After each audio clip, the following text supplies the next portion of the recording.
The lawyer didn't shake my hand when I walked into his office. He just slid a small locked metal box across the desk and said quietly, "Frank told me to give this to you, but only if he was already in the ground." My throat went dry. Frank and I had been friends for 46 years. I helped carry his coffin 3 weeks earlier, so the only question left was this. Why would a dead man leave me a locked box I wasn't supposed to open unless he was gone? I looked down at the box. It was heavy, black metal, the kind people used to keep in floor safes back in the 70s. There was no key. The lawyer, a man named Henderson who looked like he'd seen too many secrets and not enough sunlight, just leaned back and adjusted his glasses. He didn't offer any more information. He didn't even offer me a glass of water. "Frank said you'd know what to do," Henderson added, his voice flat. "He was very specific, George. No police, no family, and especially not his son, Miller." Mentioning Miller made the hair on my neck stand up. Miller was 42 years old and had been a thorn in Frank's side since he could walk. He'd spent his life chasing investments with Frank's retirement money and treated his father like a walking ATM. At the funeral, Miller hadn't even cried. He'd spent most of the service in the back of the church on his cell phone, probably checking the balance on the inheritance he thought was coming his way. I took the box and walked out into the humid air of downtown Nashville. I'd lived here all my life, worked 32 years at the printing plant, and I'd never felt like a thief until that moment. I tucked the metal case under my arm and headed for my truck, feeling eyes on me from every window. When I got home, I sat the box on my kitchen table. My wife, Martha, was out at her sister's for the afternoon.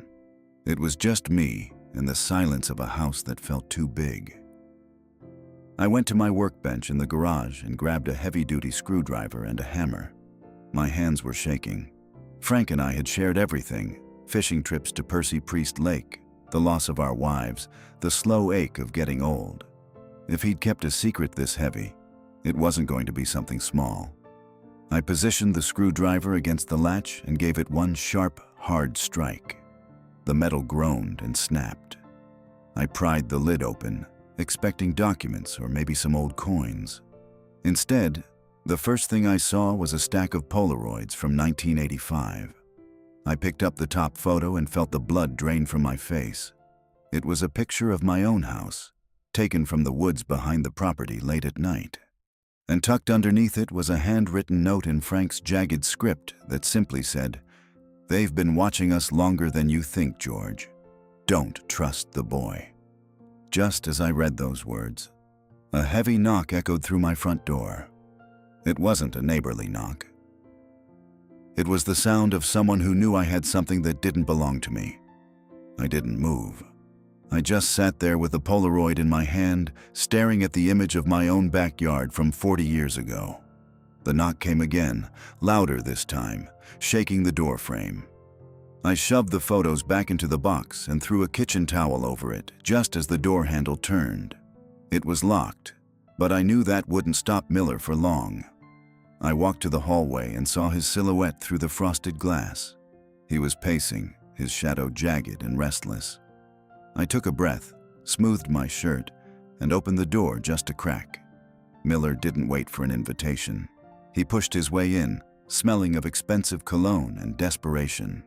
"I saw your truck, George," Miller said, his eyes darting around the living room like he was looking for a ghost. "I just came from Henderson's office. He told me you were there." "He told me my father left you something." "He left me his condolences, Miller," I said, trying to keep my voice as steady as the concrete floor in my garage. "We were friends for 46 years. What do you expect?" Miller stepped closer, his face tightening. He had Frank's eyes, but none of the kindness. "Don't play the loyal soldier with me. I know there was a box. My father had been talking about it for months before the cancer finally took him. He told me it contained the truth about the family business." I felt the weight of that black metal box sitting on the kitchen table under a dish towel. If Miller found it, I didn't know if he'd walk out of here or if I'd be the one in the ground next to Frank. "The only truth your father had was that he worked 30 years to give you a life you didn't earn," I told him, my voice dropping an octave. Miller's jaw set. You always did look down on me." Just like him. He took a step toward the kitchen, his nostrils flaring as he caught the scent of machine oil from where I'd pried the box open. "What's that smell, George? You been working on something?" He brushed past me before I could block his path. He reached for the towel on the table, but the sound of my phone ringing in my pocket made him flinch. I pulled it out and saw a number I didn't recognize, but the caller ID said it was coming from the county jail. I answered it, and a voice that sounded like gravel grinding together said, "Tell George it's time to pay for what happened in '85.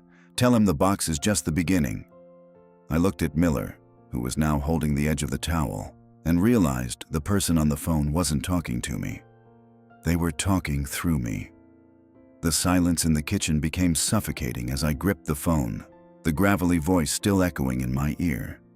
Miller's hand froze on the fabric, his knuckles white. He wasn't looking at the box anymore. He was looking at me, and for the first time in his life, he looked genuinely terrified. He let go of the towel, the corner fluttering back down to hide the black metal.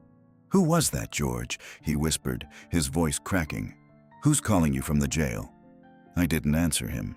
I couldn't. My mind was racing back to a humid July night in 1985, a night Frank and I had sworn to carry to our graves. We were young, ambitious in our own quiet ways, and we'd made a choice that changed the trajectory of both our families. I looked at the towel, knowing the truth wasn't just in the box. It was coming for us from a cell 10 miles away. "Leave, Miller," I said, my voice sounding like it belonged to someone else.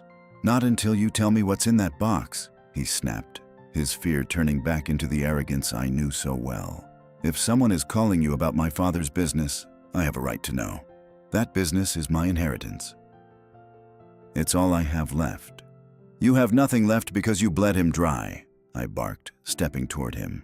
I was 72 years old, but in due moment, the adrenaline made me feel like I could toss him through the front window. "Frank didn't leave you this box because he knew you'd sell the secret to the highest bidder. He left it to me to bury it."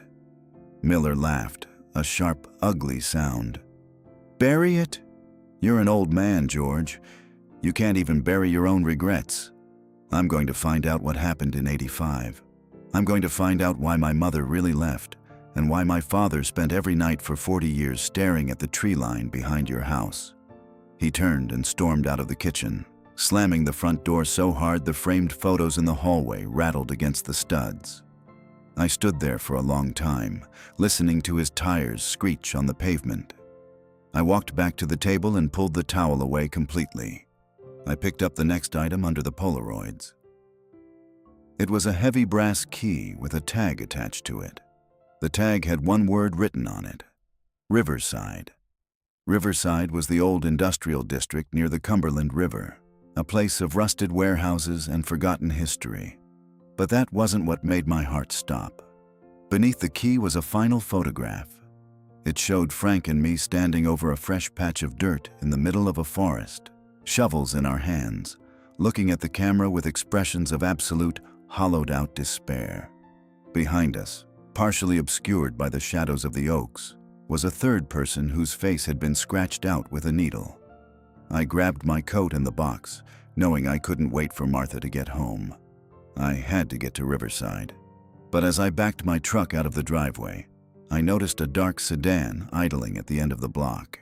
Its headlights were off, but I could see the glow of a cigarette ember through the windshield. They weren't just watching my house anymore. They were waiting for me to lead them to the rest of it. The sedan followed me at a distance, staying 2 cars back as I navigated the winding streets of Nashville. Every time I checked the rearview mirror, that single ember of a cigarette glowed like a warning light in the dark. My mind was back in 1985, remembering the sound of those shovels hitting the rocky soil. We thought we had buried the past so deep that no one would ever find it, but the dead have a way of whispering when the wind changes. I pulled into the Riverside district, a maze of corrugated metal and cracked asphalt that smelled of damp earth and old oil. Most of these buildings had been abandoned for decades, their windows shattered like sightless eyes.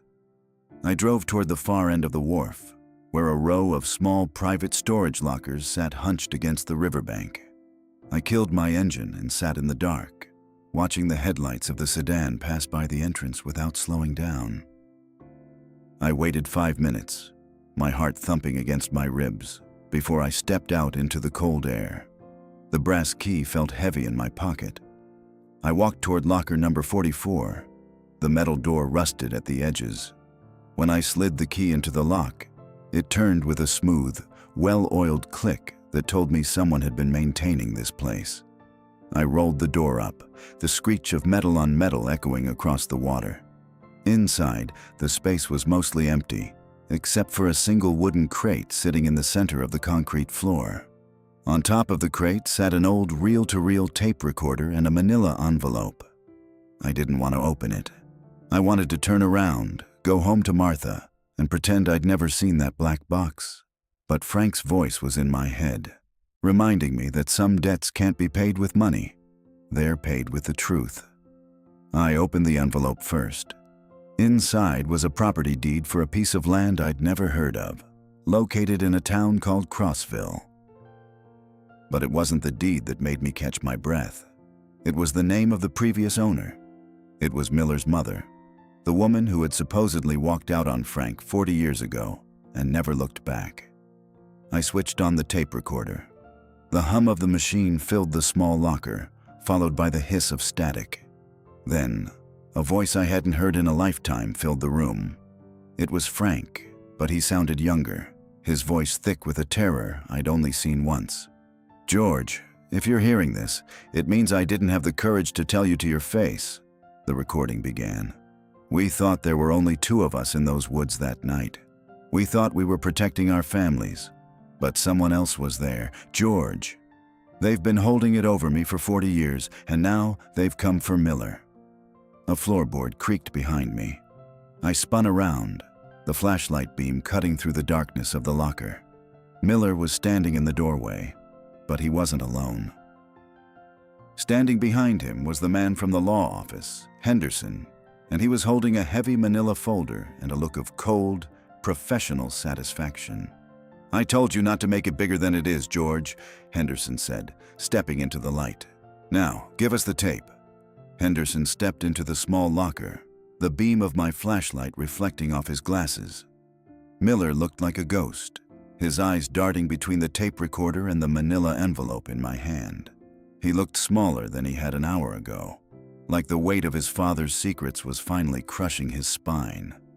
"You don't understand the scale of this, George," Henderson said, his voice as dry as the paper he carried. "Frank didn't just leave you a box. He left you a debt that's been accruing interest since 1985. "What interest?" I demanded, keeping the recorder running. "The kind you pay in blood or the kind you pay in signatures?" Henderson didn't flinch. He adjusted his tie and gestured toward the tape. Frank was a partner in something much larger than a printing plant. That land in Crossville, it wasn't a retirement plot. It was collateral. Miller suddenly lunged forward, grabbing for the manila envelope. "My mother's name is on that deed. If she owned that land, then it belongs to me. Not the bank, and certainly not you, George." "Your mother didn't own it, Miller," I said, holding the envelope back. "She was the guarantor, just like Frank, and just like me." The tape hissed again, Frank's voice returning with a chilling clarity. "The third person in the woods that night? It wasn't a stranger, George. It was the man who brokered the deal. The man who told us it was a formality." I looked at Henderson. He didn't look surprised. He looked bored. "Legal structures are designed to survive the people who create them," he said quietly. Frank knew the business was insolvent. He knew the recovery was coming. He just didn't want to be the one at the table when the knife came down. "You used him," I whispered, the realization hitting me like a physical blow. "You used all of us. You waited 40 years for the signatures to age, for the memories to fade, just so you could walk in and collect the equity on our lives." "I didn't use anyone," Henderson replied, sliding a new document out of his folder. "I simply managed the risk, and right now, George, the risk is you." He held out a pen. "There's an amendment. A second signature page, dated last October. It clarifies the outstanding family loan and shifts the liability away from the estate and directly onto the surviving partners. I remembered Frank in the hospital last October. He'd been weak, barely able to lift his head. I'd never left his bedside. He didn't sign anything in October, I said, my voice rising. He couldn't even hold a spoon, let alone a legal document. The forensic report will say otherwise, Henderson said with a thin smile. Miller looked at Henderson, then at me. Dad was drowning, he whispered, repeating the same words I'd heard in my own kitchen. He was just trying to buy time. By forging our names? I asked, looking at my best friend's son. By pushing us under so he could breathe for 5 more minutes? The hum of the tape recorder stopped. The reel spun aimlessly, clicking against the plastic housing. In the distance, the siren of a police cruiser wailed, getting closer to the Riverside district. "Choose carefully, George," Henderson said, the cold wind from the river blowing into the locker. "You can protect the memory of a dead man, or you can protect your own house. But you can't do both." I looked at the brass key, the tape, and the forged amendment. My hand moved toward the tape recorder, but my eyes were fixed on the dark water of the Cumberland River. I grabbed the tape recorder and the manila envelope, pulling them back from Henderson's reach. The siren was closer now, the blue and red lights reflecting off the rusted corrugated metal of the neighboring lockers.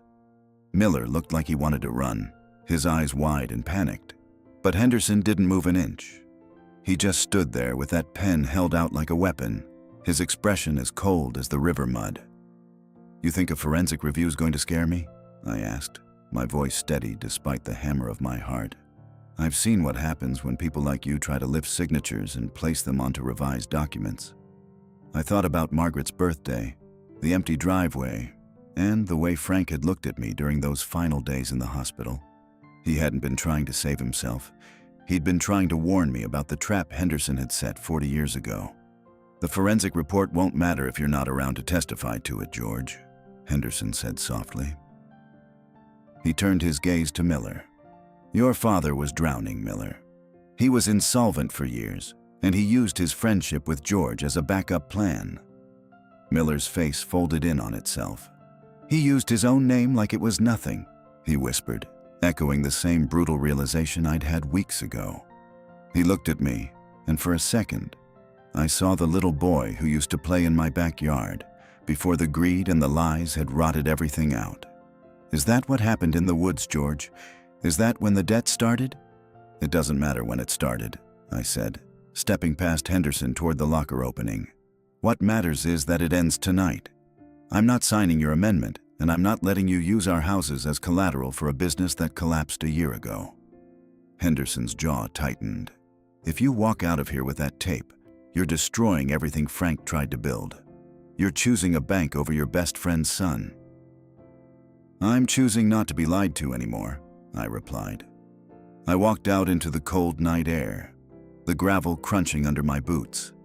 The police cruiser pulled into the lot, its headlights washing over us. I saw the detectives getting out, the same ones who had interviewed me about the fraud investigation at Mark's HVAC business. I didn't look back at Miller or Henderson.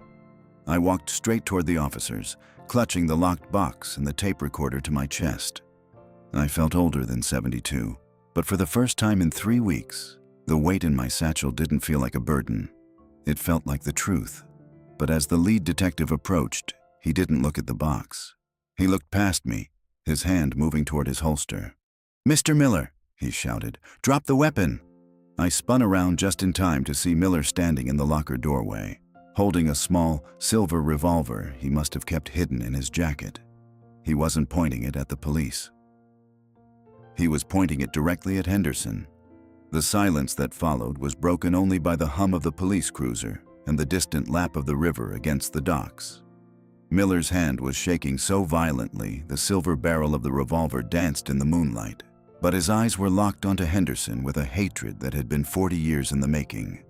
Henderson didn't move, his face a mask of calculated indifference, even as the detectives shouted for Miller to stand down. "You knew," Miller screamed, his voice cracking and raw. "You let him rot while you waited to take the house. You made him sign those papers when he couldn't even breathe."